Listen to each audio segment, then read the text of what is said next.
Hi everybody, thanks for joining me today. Today's an exciting day. Disney Plus has just launched. It's available. I've loaded it up on my Fire TV Cube. You can get it on Roku, you can get it on your cell phone, your iPads. I believe Google Chromecast has it. A lot of smart TVs are able to get it. 7-day free trial, $7 a month. Those are just some of the basics. Loaded up with over 500 movies, a whole bunch of TV shows. The app looks really good. I haven't had much time to play with it because it just came out.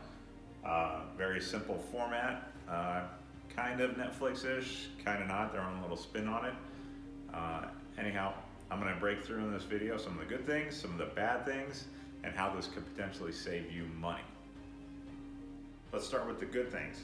It's only $6.99 a month. I spend about that much on this cup of coffee, and you get a lot of good access. For the first time, I believe ever, Disney has released a Star Wars live action series. They've done animated series, but this is the first time using real actors, and that's The Mandalorian. I believe that we're gonna really enjoy watching that. Boba Fett has always been one of those cool, kind of quirky characters. I think we're gonna get some insight into his character, and for them to release that day one, that's really cool. 500 movies, I believe. At least the original two trilogies of Star Wars are available. A whole bunch of Avengers movies, Marvel type movies are out there. A whole bunch of obviously the Disney classic movies. They've opened some of the Disney Vault movies. I know Cinderella's in there. Like I said, I haven't had much time to really dig into it, but a lot of stuff. So again, the good, day one content, a lot of it. $7.99, really good price point. I think the third good thing, really good interface. It looks pleasing to the eye, appears easy to navigate. Fourth thing that I think is good is they're allowing you to bundle it with Hulu and ESPN for $12.99 a month. I think that's a really good solution for a lot of people. In one of my other videos, I discussed that I subscribed, I went from Hulu to YouTube TV. It's football season, I gotta watch football. So there's no live TV option bundled with Disney Plus yet. I imagine it'll go that way. Now the potentially bad things about Disney launching its own service. Disney is really protective over its content, and this could mean the end to being able to watch Disney movies and content on other streaming services. You know, you can get some of the Disney movies on Netflix right now, you can get them on Amazon Prime. Will that come to an end? I don't know. I have a fear that it may, now that Disney has its own service and can kind of control the market that way. I'm not sure. I'm sure that those other entities will pay a premium, especially when new movies come out. We'll have to wait and see on that. Other potentially bad thing is we don't know when they're gonna roll out the new movies to Disney Plus. So we know in December another Star Wars movie comes out. Most likely in February or March it'll hit DVD. The day it hits DVD or Blu-ray, is it gonna show up in the Disney Plus app? I don't know. Are they gonna make us wait? So we're still buying DVDs? I'm not sure. So that's another potentially bad thing. The third potentially bad thing that I see is that it's another streaming service. I myself, I have Amazon Prime, I have Netflix, I have YouTube TV, because I gotta watch football. Can't watch live TV on this application. So it just adds to another subscription. Do you need to have this full time? I think that's gonna depend on your situation. If you got little kids that constantly gonna wanna watch Disney movies and watch these types of shows, maybe you're not gonna turn it off. Myself, I have a little bit of older age kids. I can see this being that I use it on sparingly, let's put it that way. I may have it for a month or two so I can watch a series like Mandalorian, or whenever they drop a new series, I'll subscribe to it for that month or two, and then when I'm done watching that content, I'll turn the service off. I do that with HBO now. When Game of Thrones came out, I signed up. Now I've watched Game of Thrones, I've turned it off. So maybe you don't need it full time. That's gonna be dependent on your situation. Now last, I said how this could potentially save you money.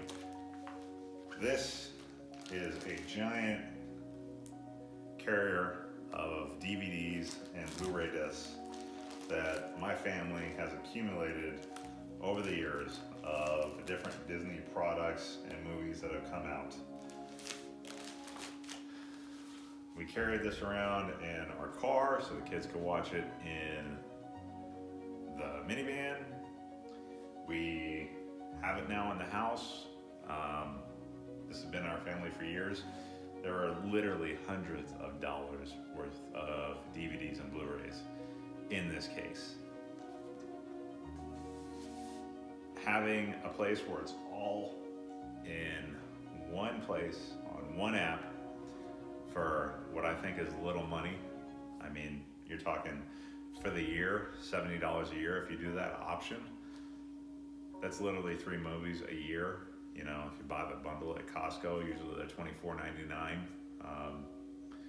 So I see that as really big savings if you have a family that is buying 3 or 4 Disney movies a year to keep in your collection. Now you don't have to have a collection, it's just gonna be all on the app. Maybe some of the classics you're gonna want to, but I have old DVDs of Star Wars. It's time for me to upgrade that to Blu-rays. I don't want to spend that money. It's $100 for me to get a Blu-ray set. It's here now. It's here in 4K. I don't have to spend that money. That's savings to me.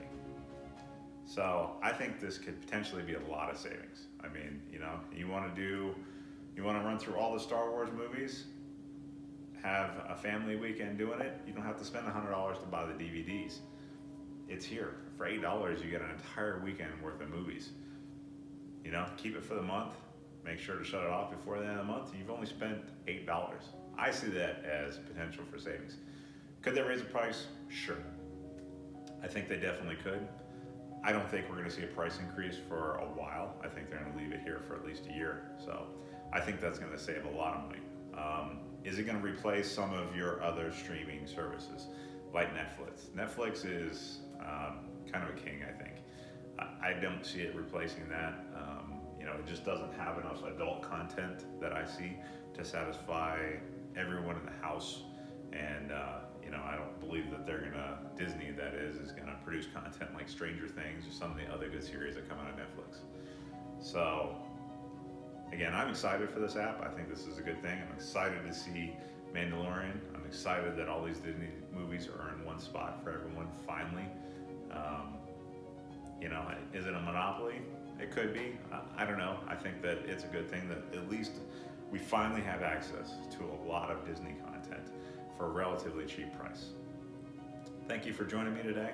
If you like the video, please hit the like button. Also, please subscribe. I'm just a normal dad. I'm trying to help people save some money, give them ideas to help them throughout their lives. I do a lot of home improvement stuff. I do some automotive stuff. I'll do some talking about new products that come to market like this. Just kind of everyday dad stuff. Might be boring to some people, but I think it'd be useful to a lot of people. And you know, the more knowledge that comes together, the better off the world's gonna be. And I really enjoy producing this type of content. So thank you again for joining me, and enjoy watching this Disney content.